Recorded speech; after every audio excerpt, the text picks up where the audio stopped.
Hello and welcome to this video. What is an initiation experience?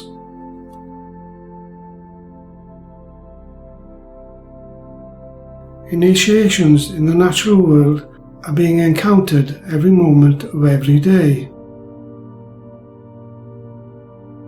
For example, you have a stork that is strengthening its wings before it flies from the nest for the first time. All animals in the natural world initiate into their habitat in similar ways.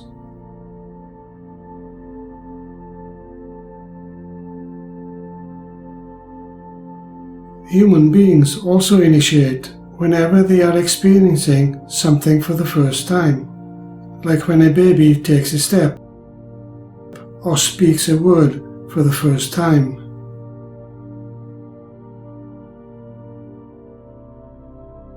Initiations are innate instincts of the mind and body and will follow the natural way of evolution.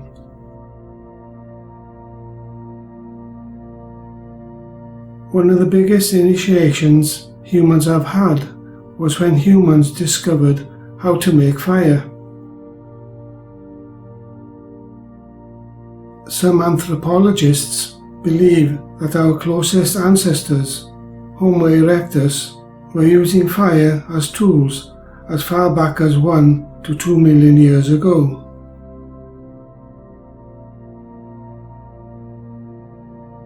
If we fast forward to the present day, it is clear that initiations and consciousness rising are irrefutably linked.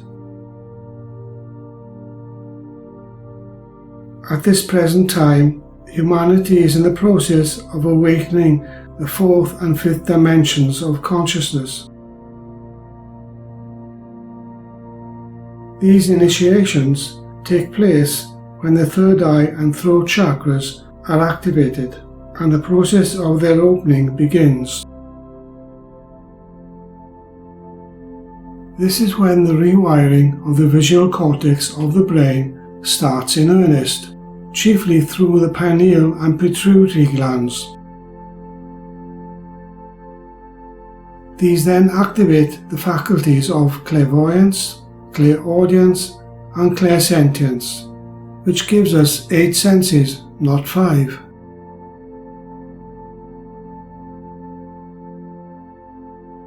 At first, it is common that the consciousness of the left brain rejects the abstract images it receives, for example, ones of the aura and chakras.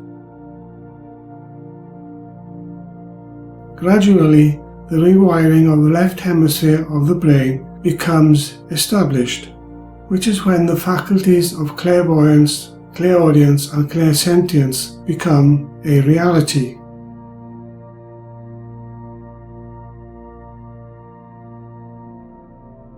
The initiation that anyone experiences is commonly perceived as a surprise.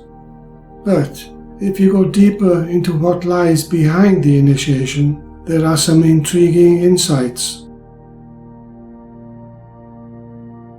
For example, the energy of fear often stops or blocks a person from experiencing something new, which is where the energy of initiating can play a major role in breaking those barriers. Trust instead of fear.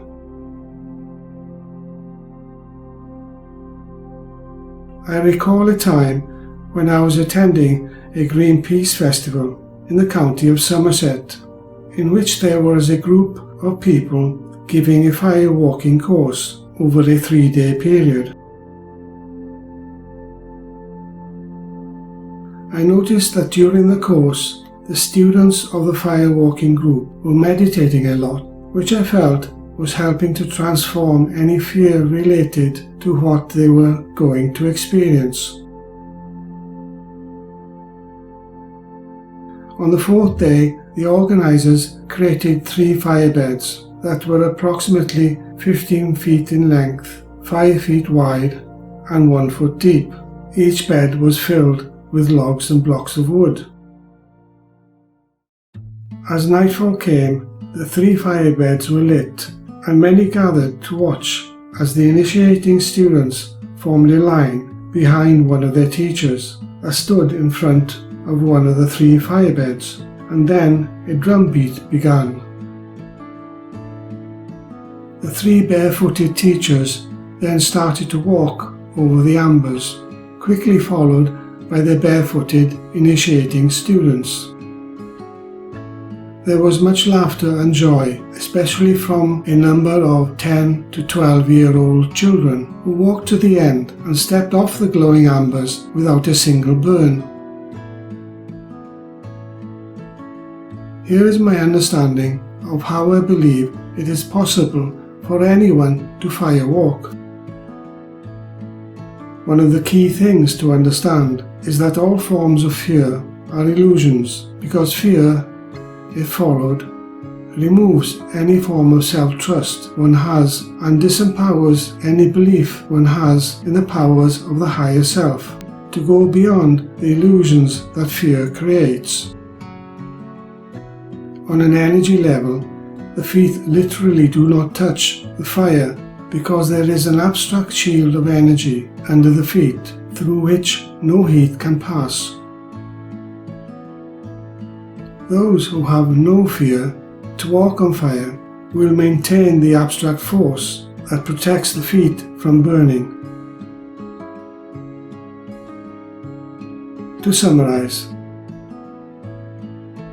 all the initiations we take, consciously and unconsciously, play an important role in expanding our consciousness. Fear emanates from the logical left hemisphere of the brain, but whenever we step into the unknown, we are initiating change by eliminating the control that fear has over mind and emotions. I thank you for watching and listening to this video. Peace, love and light, Ralph Jenkins.